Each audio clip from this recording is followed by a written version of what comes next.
L'espace comme argument marketing, c'est le choix de l'entreprise Toucan Space qu'on reçoit aujourd'hui avec vous, Louis de Gouillon-Matignon. Bonjour. Bonjour madame. Bienvenue sur le plateau. Merci pour votre invitation. Alors après un doctorat en droit de l'espace, vous avez fondé cette société, Toucan Space, une société qui envoie des objets dans l'espace et même dans la station spatiale internationale qui orbite autour de la Terre.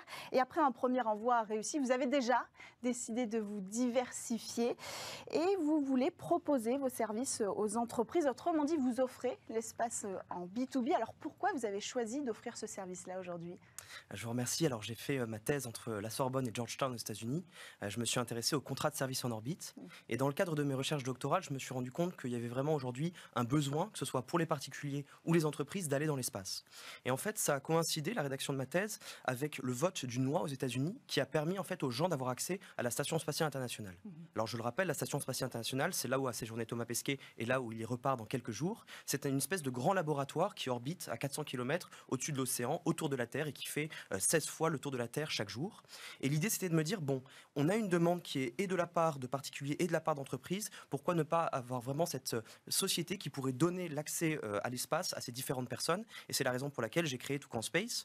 On a commencé d'abord à être avec des particuliers qui ont envoyé des bijoux, qui ont envoyé des cartes postales. Oui, ça, c'est l'activité première de Toucan Space, c'est d'envoyer des objets dans l'espace. Exactement. Pour les particuliers. Et aujourd'hui, c'est vrai qu'on a envie de s'ouvrir au B2B parce qu'en fait, on se rend compte qu'il y a de plus en plus de gens qui vont vers l'espace. En fait, on est en train de vivre une réelle révolution dans le spatial. On appelle ça New Space. C'est l'idée qu'il y a de plus en plus d'entreprises, notamment des entreprises privées, qui veulent avoir accès à l'espace. Et c'est aujourd'hui très compliqué d'avoir accès à l'espace. Il faut attendre beaucoup, il faut négocier avec les différentes agences spatiales. Nous sommes la première entreprise au monde, nous sommes français, à pouvoir proposer des services justement d'accès, soit à l'espace à travers la Station spatiale internationale, soit directement dans le cadre de vols suborbitaux. Donc on est en relation avec la JAXA, qui est l'agence spatiale japonaise, mais aussi la NASA, qui est l'agence civile américaine. Et l'idée, c'est qu'aujourd'hui, on dit aux entreprises, si vous voulez faire du marketing, mais si vous voulez aussi faire de la recherche scientifique, de la recherche sur vos matériaux, de la recherche sur vos produits, vous pouvez passer par Toucan Space pour justement avoir accès à l'espace. Alors, je rembobine un petit peu. Vous, avec votre première activité, vous avez travaillé avec SpaceX, la NASA, pour envoyer dans la Station spatiale internationale grâce à SpaceX.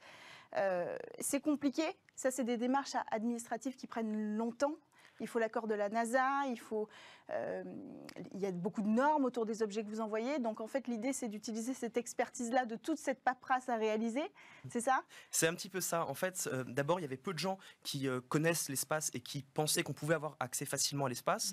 Et ensuite, nous, on a un petit peu, comment dirais-je, fait tout le travail en amont. De d'abord créer des relations commerciales avec différentes entreprises, d'établir ces relations, d'avoir un premier lancement, puisque nous avons tiré il y a à peu près 4 mois vers la Station spatiale internationale, dans le cadre de la mission CRS-21 de Resupply Services pour la Station spatiale internationale. Et en fait, tout le travail de Toucan Space a été d'établir des relations commerciales avec les agences spatiales. Donc, on figure sur le site de la NASA. On peut trouver Toucan Space sur le site de la NASA. On figure bientôt sur le site de la JAXA, qui est l'agence spatiale japonaise. Et l'idée, c'était qu'en fait, on devait en amont tout préparer. Donc, bien évidemment, on a énormément de normes à respecter. On ne peut pas envoyer de produits qui soient dangereux, de produits qui aient des caractères pornographiques ou de caractères haineux ou de caractères spirituels. On ne peut pas utiliser le logo de la NASA non plus, parce qu'il y a toute une police qui justement vise à encadrer l'utilisation de, vous savez, le meatball, c'est le logo bleu que tout le monde connaît. Donc ça a été vraiment très compliqué. Il y a une paperasse qui est monstre et tout ça, on a dû le faire assez vite pour pouvoir avoir accès sur cette première mission CRS-21. Alors quel est l'intérêt pour ces entreprises privées de laisser entrer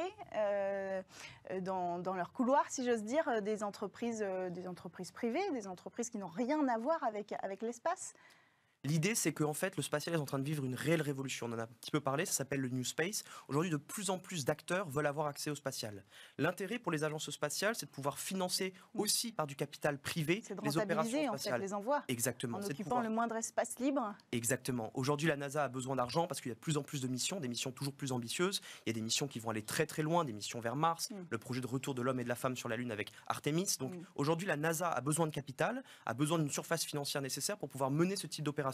Donc il y a de plus en plus, et on l'observe dans l'industrie spatiale, de partenariats public-privé. Et d'une certaine façon, à une moindre échelle bien évidemment, on peut considérer que Toucan Space jouit un petit peu de ces partenariats public-privé. En ceci que Toucan Space est une entreprise privée qui justement permet à des entreprises d'avoir accès à l'ISS. Donc d'un côté, la NASA, ça les arrange parce que ça fait de la publicité, parce que ça fait parler d'espace et d'une certaine manière, on s'ancre un petit peu dans l'air du temps, avec de plus en plus d'activités privées, parce qu'aujourd'hui, le spatial, on a changé de paradigme. On était avant plutôt sur des activités publiques, on est maintenant plutôt sur des activités privées.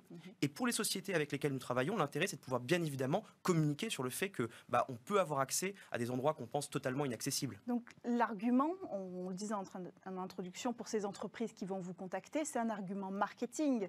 C'est-à-dire que l'idée, c'est de dire, prenez cet objet, il est dans l'espace. C'est ce que vous avez fait avec Toucan Space. Vous pensez que vos premiers clients, ce sera ça? Ce sera pour du retail, par exemple? Alors là, on a pour l'instant signé 4 contrats vers l'envoi sur la Station Spatiale Internationale. Donc on aura en tout, à la fin de mi-2022, 5 envois vers l'ISS. Donc ce qui n'est pas négligeable, parce qu'il y a quand même peu d'entreprises qui ont autant accès aujourd'hui à l'ISS.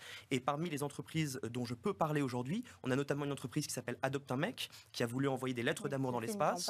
Exactement. On a une autre entreprise qui s'appelle Space Fox, qui est la marque d'un YouTuber qui s'appelle Amixem, qui va envoyer des patchs dans l'espace pour pouvoir ensuite les coudre sur des vêtements. Donc il y a vraiment des entreprises qui ont ce besoin, ce désir d'aller vers l'espace. Alors c'est vrai, pour l'instant on reste sur le domaine du marketing, mais je pense qu'on va rapidement évoluer plus vers de la science. On a récemment vu une bouteille de vin revenir de l'espace. Oui, avec Space Cargo Unlimited, l'entreprise qui a envoyé des pieds de vigne et des bouteilles de vin dans l'espace. Exactement, on a vu d'autres sociétés faire ce type d'opération. Il y avait par exemple Estée Lauder qui a envoyé d'autres sérums pour pouvoir tester les effets de la microgravité sur ses produits. Et je pense que de manière générale, aujourd'hui, Toucan Space va un petit peu se placer, ça va être aussi à la demande des clients, vers et du retailing marketing et du retailing plus scientifique.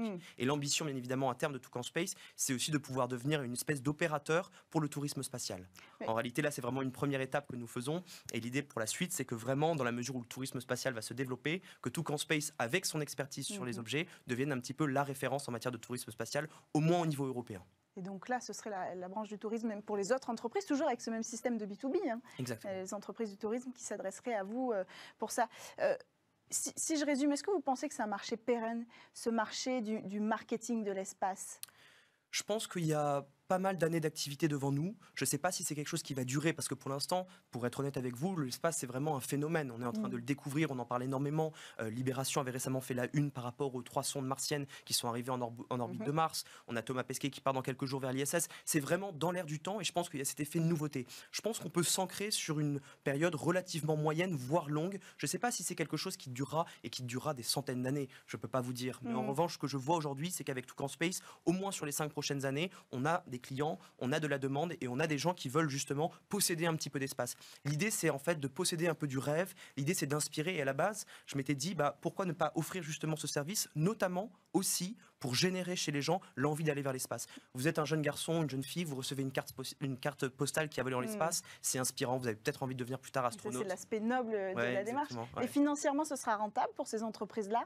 Vous arrivez à proposer une formule rentable? Oui, alors ce que l'on fait, c'est que pour l'instant, on est très agressif sur les prix et on propose des prix qui sont quasiment au prix de vente où la NASA nous vend les différentes prestations de services. Donc, ce qui nous permet de pouvoir créer un petit peu notre réseau et commencer un petit peu à pérenniser nos opérations économiques. Mais sur le moyen long terme, si on veut pérenniser avec Toucan Space, il va y avoir 2 axes. Un premier axe qui est plutôt l'axe scientifique, puisque l'axe scientifique va vraiment, lui, pour le coup, être pérenne dans la mesure où il y a de plus en plus d'entreprises qui veulent se livrer à ce type de recherche, mais aussi le tourisme spatial. Le tourisme spatial est en train vraiment de commencer. On a d'autres différentes sociétés. L'étape plus rentable financièrement. Oui, voilà, je pense. Là, on est en train un petit peu de se créer une légitimité. On envoie des petits patchs comme ceci dans l'espace. On espère que voilà, justement, les gens pourront les récupérer, les porter sur eux et inspirer à leur tour d'autres personnes. Merci beaucoup, Louis de Gouillon-Matignon, fondateur de Toucan Space, d'être venu sur le plateau de Smart Tech pour nous présenter votre entreprise et votre projet de livrer l'espace en B2B. On quitte l'espace maintenant pour le numérique. C'est l'heure de